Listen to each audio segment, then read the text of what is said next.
We have always been big on reducing the amount of waste that you or your household generates. That has been a constant here at Clean My Space.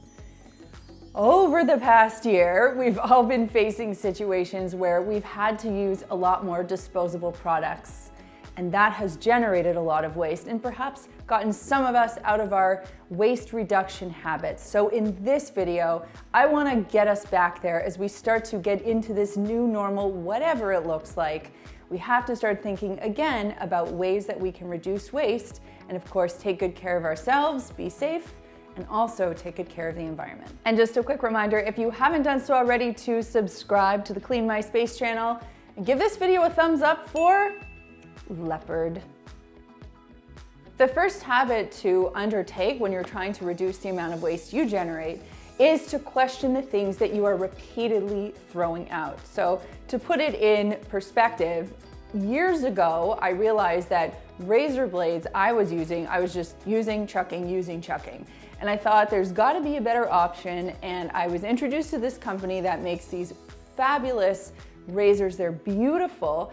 You buy them once and then you buy these replacement steel blades. So it greatly reduces the amount of plastic waste. Another great example, my daughter Riley, she loves using straws.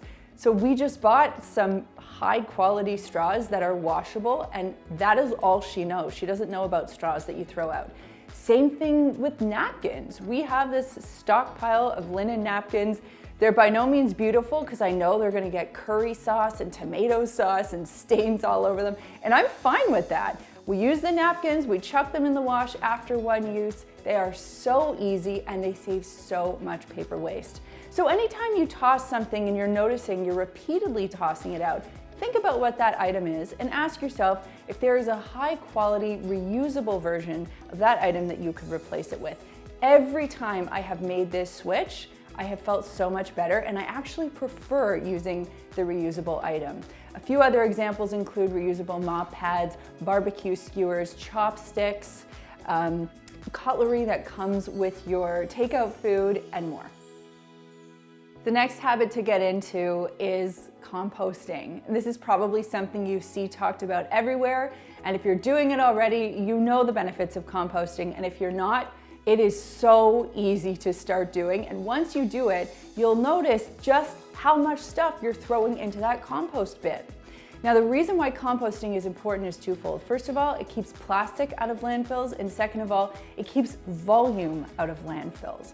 So if you have compostable materials, they can actually go into a separate waste stream and they can be broken down and used and put back out into the world to be used for dirt. Whereas if they're sitting in a landfill, they're just taking up space.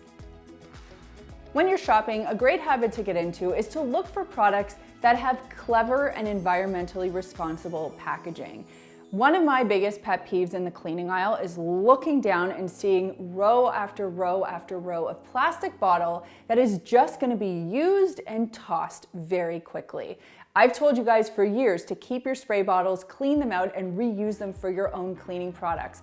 But you can't really do that with laundry detergent. Laundry detergent, you use it, you toss those giant jugs. And that is one reason why I'm so excited to tell you about True Earth Eco Strips. The Eco Strip is an actual strip that gets placed in your washing machine. It works on both top and front loading machines. You simply tear a strip off and you add it to the drum of your machine. As an added bonus, there are no liquid or powder messes to deal with. These are great because not only do they reduce packaging waste, but they're a nice natural alternative. They're paraben-free, phosphate-free, hypoallergenic, vegan, and they come in 2 scent-free options, which I love. I was really curious to see how well these strips would work compared to a regular liquid laundry detergent that I've been so used to using for years.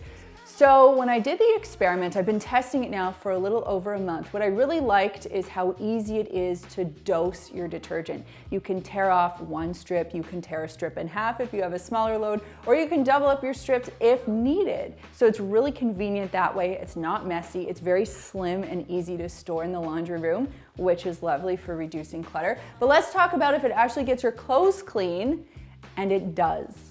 So the thing that I'm most happy about is that not only does it reduce packaging, but this simple delivery method, these tiny, thin, concentrated strips, they work really well.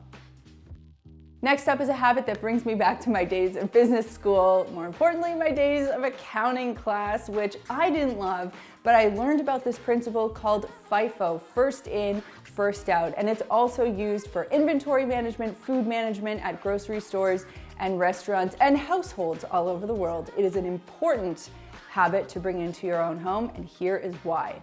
When we grocery shop, we can take new items that are new and shiny and exciting and looked great on the shelf, and we put them front and center in our fridge and we get all excited about them, and then we forget about the celery that is slowly wilting away in the produce drawer. The truth of the matter is, if you're employing this FIFO principle, the celery should now be the star of the show. It should be the first one that went in your fridge, therefore the first one that comes out of your fridge. So when you're planning your recipes, you're saying, okay, what is the stuff that's on its way out? That's what I have to use first. And then the nice shiny new stuff that I bought, that I'll use up once the stuff that's on its way out has been used up. Because we have a huge food waste problem all over the world, and specifically in North America, we're the worst offenders here. So reducing food waste by employing this FIFO principle will actually help you not only be smarter with your money, but also help to reduce waste. Another habit to think about getting into, and this one becomes a lot easier the more you do it, is to think about garbage and recycling as the very last resort for anything you're trying to get rid of.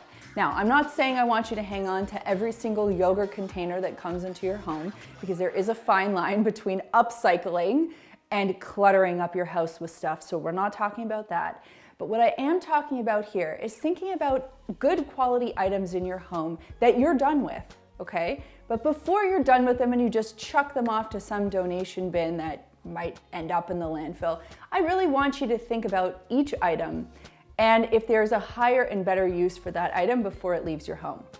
Either is there a way you can repurpose it and use it in a different way in your home, or is there someone you know that might need it? I'll give you an example in a sec.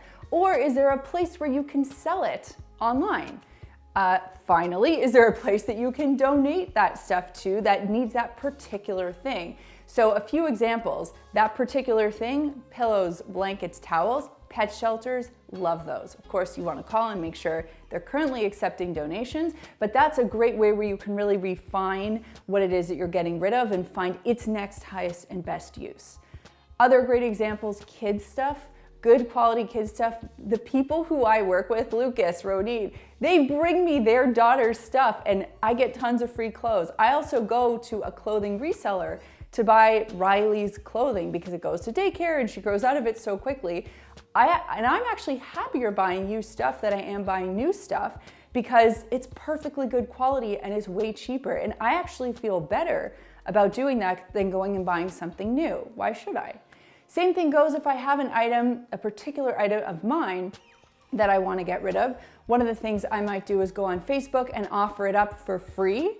There are tons of people in my area and in all areas all over the world who look on these Facebook groups and they'll pick up free things.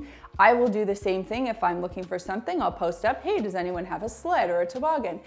This is just the way the world works now. And the idea here is if you have a good quality item, don't just put it on the curb and wait for someone to pick it up for the garbage. Find a higher and better use for it so that you can keep it out of the waste stream. We've sort of backpedaled over this past year, but we were on a really good path to eliminating the use of plastic bags. And in a few years, they're actually going to be illegal. Like the penny, it's going to be something where we sit down and tell our grandchildren, there was a time where we used to use plastic bags, and our grandkids are going to be like, what? So finding alternatives to plastic single-use items is the habit here. Whether it's reusable produce bags like the ones that True Earth has, or reusable shopping bags, or just avoiding a bag in general. I went to a grocery store the other day. I had to pick up 2 items. They said, do you want a bag? You can buy it for 5 cents or 25 or whatever the going rate for a bag is these days. I was like, no, I have hands. I will carry it out, please and thank you. And it was done. So I think even the charging for a bag is helping people to change habits and realize, hey, I can carry this item out if I'm just going here to there. Or if you have a bigger shopping task at hand, finding a reusable tote. Now, keep in mind, with everything that's going on right now, Stores may not allow reusable bags, or they might have policies, so just make sure that you're checking in on those. But for the most part, this habit can really save a ton of plastic coming into your home week after week after week. This video was sponsored by our friends at True Earth, who provided me with those eco strips as well as the cool reusable produce bags you saw me using in this video. Now, I was actually really excited when True Earth reached out because some friends had been talking about it and posting it on Facebook, and they asked me if I had used it, and I hadn't yet. So as soon as True Earth reached out, it felt very kismet. Each laundry strip packs ultra-concentrated, hypoallergenic, eco-friendly cleaning power into a tiny pre-measured strip of liquidless laundry detergent that you just toss into the wash. Best of all, the eco strips are packaged in a biodegradable cardboard sleeve that helps to reduce carbon emissions that occur in transport by 94% due to the compact nature of the product. Just think about that, a tiny little sleeve compared to tons and tons and tons of bottles of laundry detergent. To learn more, you can visit true.earth, that's TRU.earth. And to save 10% off your order, you can use code CLEANMYSPACE at checkout. I've got a link for you in the description box down below. Well, there you go. Those are 6 great waste reduction strategies that you can try at home, especially after the year we've had where literally everything has become disposable. The environment really needs us to step up to the plate. And that brings me to this week's comment question, which is not only a question, but a challenge. I would like to know down below, what is one waste reduction strategy you can try this week? Whether it's one of the ones I've shared or another one that you can come up with, let me know what it is in the comments down below. For me, when I go shopping, no more plastic for me. I am bringing these produce bags with me. I used them a while ago and then I stopped using them, but no, I am getting back on the wagon. I am using these. So let me know what yours is in the comments down below. If upcycling is up your sleeve, you might really enjoy this video, which talks all about how to repurpose candle jars. And I think this past year, we've probably lit 1 or 2 of those. So you can check that video out. If you haven't done so already, subscribe to the Clean My Space channel. Thanks so much for watching, and we'll see you next time.